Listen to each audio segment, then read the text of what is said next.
Hey everybody, Canadian Operator here, and today we're going to be reviewing my IWI Tavor X95. This is a semi-automatic rifle chambered in 5.56 by 45 NATO, so a very common cartridge indeed. And mine is slightly customized, as we're going to go over in a little bit more detail. This thing has honestly grown on me quite a bit over the last few months. I bought it about 5 or 6 months ago, and I can't believe that there came a point in time during those 5 or 6 months of ownership where I actually decided that I was going to sell this thing, which would have been a huge mistake.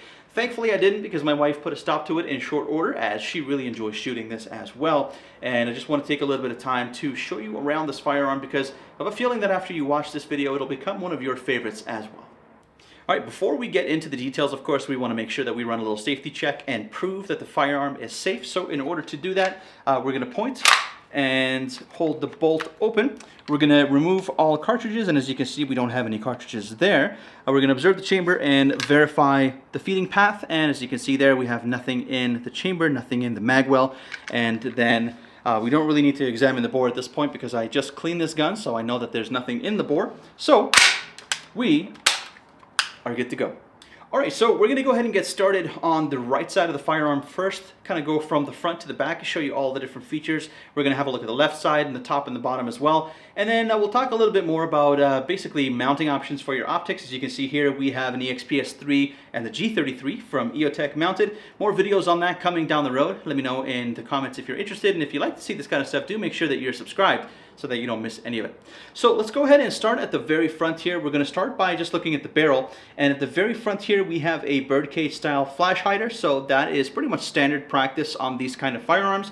The barrel itself is 18.5 inches, and it's a cold hammer forged steel barrel with chrome lining on the inside. The chrome lining is not really the type of chrome that you might associate when you hear the word chrome. It's literally chromium, as in the metal, and it's done that way for durability of the inside of the bore, so that you have many, many years of enjoyment with this firearm. Moving a little bit closer to the fore end, you can see that we have sort of a nice pick rail on the top. That pick rail actually is going to run the entire length of, well, not really the entire firearm, but all the way up until basically where your cheek well is here. And that's going to allow you to basically mount whatever you like. As I said, I've got an EXPS3 and a G33 mounted currently. This magnifier is really nice because it does kind of swing out of the way, but again, videos on that will be coming a little bit later.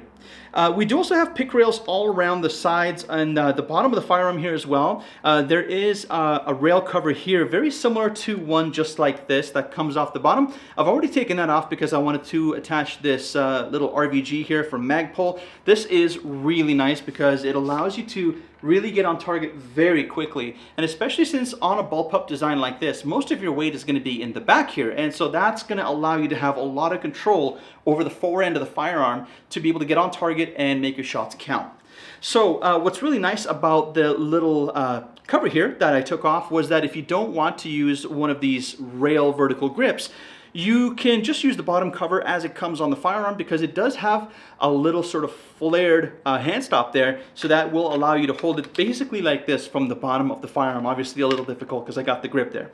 Now on the sides we have the same story, so we have this the same exact way as we do on the other side, and we'll get to the other side in a minute.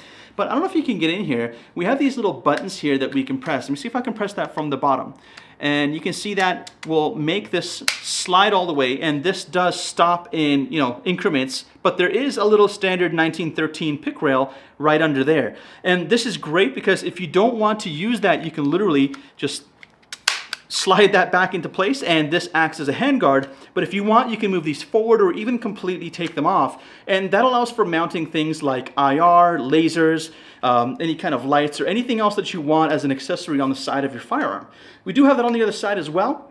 But moving a little bit further towards the back, we do have an AR style mag release, which is going to be right here. So this is just a button. It's a little bit hard to push, but it definitely gets the job done. Most PMags and StatAg style magazines do fall free from the mag well, which is just right there.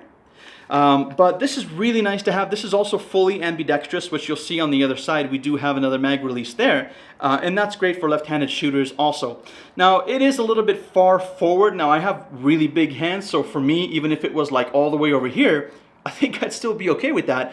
But generally speaking, this is going to be a good location for most people. There is a little bit of a groove around here as well, which will prevent you from pushing that accidentally. Moving a little further back, we can see that we do have a display for our safety selector, and on this, of course, it's not select fire because it's a civilian version of this model. And as we move the safety lever on the other side, we can see that the display here will move accordingly so that no matter which side you're on, you're able to see it. Now, while this isn't ambi out of the box, you can move, as far as I know, that ambi lever on the other side that we'll take a look at when we look at the other side of the gun, and you can move it to this side so that you can have access to the safety from here. Here we have a pistol grip, and as you can see, I've changed my pistol grip just a little bit. We have the standard pistol grip here, but I did have the FDE version of the cutlass grip, which basically this kind of goes all the way down, and it's like a sort of like a grip on a sword or something along those lines. The reason why I wasn't particularly a big fan of that is mostly for safety, okay? Because when you put your hands on the grip, you basically have to put them inside because there was that little sort of guard that went all the way down here. And so it was very easy to put your fingers near the trigger or behind the trigger. And God forbid, even on top of the trigger, it was way too easy. So I decided to upgrade to this. They do have these available in FDE black and OD green, the same colors that the firearm comes in. And what you can see here is I did upgrade mine a little bit from the aesthetics department, at least, where I have a black pistol grip, but I used the side panels in FDE from my cutlass grip and put them on here. You do have a little bit of storage behind here as well, which is really nice. And these actually come off very easily. You just have a little bolt here that you can unscrew with a standard screwdriver, and this will just come straight off. All right, so moving further down the firearm, now down here you're going to be able to see that this is the mag well. So we have the mag well here, that's where the magazine goes, of course, and we have our chamber, and all the action is right above that. Now back here we do also have a little ejection port with a little brass deflector built in on the front. And what's again really cool about this firearm is it's very ambi friendly. So if you want to do a little bit of work, only 20 minutes or so of work is what's going to take to move this ejection port to the other side and basically just completely transform this firearm into a left-hander as opposed to a right-hander. This is really nice to have here. This is basically the face of the bolt system. So this isn't actually the bolt, this is the bolt assembly, I guess you could say. But what this is really nice for is that whole side of the bolt assembly actually acts as a dust cover. So if we move the charging handle back, look what happens. So you can see that now we have access to basically being able to see inside the chamber. And if we let that go, that basically just snaps forward, and it prevents any kind of dust from getting into your chamber and into the inside of your firearm, where it could cause potential issues down the road. Not that that's something that I'd be really worried about with the Tavor, but again, it's something to just keep in mind. The only other thing that I want to talk about here is that we do have some QD mounts. So on the front here, we have a QD mount right over here.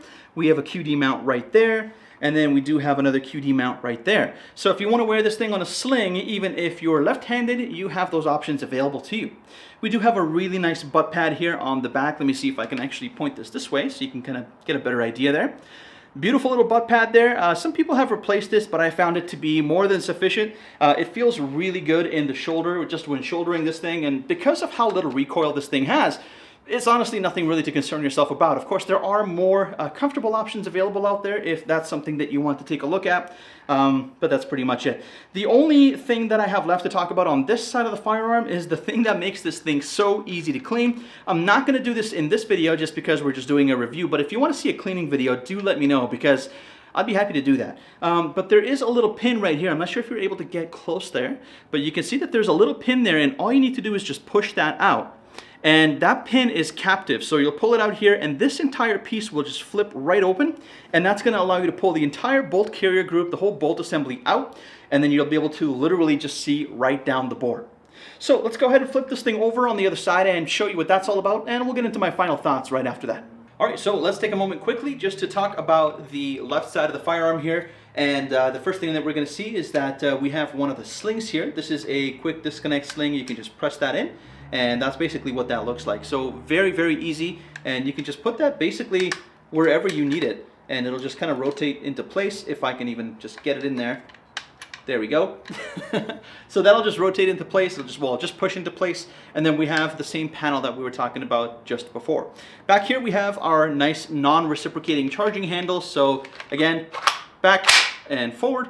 And then we do have a safety, or this is actually our mag release. So as I said, that's our ambi mag release there.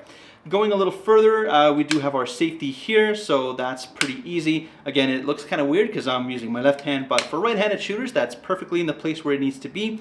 And the trigger pull is actually not too bad. There's a little bit of a uptake here. Again, for those of you in the comments, we are pointing this in a safe direction. Of course, this will remain unloaded for the entirety of the video. There is a little bit of an uptake. Of course, there's a bar that's running all the way to the back of the action, so it will feel a little mushy, but then you're pulling, and it's about 7 or 8 pounds, roughly. Then you have a really nice break, and then you pretty much hit the wall literally right after that with a nice clean reset. So very nice trigger, contrary to popular belief, or a lot of people are saying that it's a mushy, crappy feeling trigger. Honestly, it doesn't feel bad at all, but you can change it out in the trigger pack, which is going to be just under here. So if we move a little further under, you're able to actually take these 2 pins out over here. So there's one pin right there, and there's another pin right there. And then this thing comes completely out. This is also your bolt hold open here. And you can replace your trigger pack here. So if you want like a Galil trigger or something like that, they do make those for this firearm. We do also have a nice little dust shield in here. Again, you can swap that over to the other side if you're a left-handed shooter. And other than that, there's really not too much else that we see on the side of the firearm, aside from, of course, the sling there. So that is going to do it for the firearm. Let's just talk about my final thoughts and whether I think you should pick one of these up. So the X95, is it a yay or a nay for you? Let me know down in the comments, but to be honest, I would very much recommend this. Now, I know we don't talk about money on this channel, and we're not going to start now. We are a wife-friendly channel after all, fellas, and you should know that if you've seen my previous videos. But I would very, very much recommend this firearm, and there's a few good reasons for that. It's fantastically reliable. I've shot about 1,000 rounds plus through this thing, never had an issue with any malfunctions or feeding issues or failed to eject or anything along those lines. The ammunition is not the cheapest, but it's also not the most expensive, and it's very ergonomic and easy to hold. It's very easy to get a nice sight picture on here. Fantastic to clean, lots of options for upgrading and changing this thing to whatever you like, and it's ambidextrous, so you don't have to worry about whether you're a righty or a lefty. You could be both, and you'll enjoy this firearm.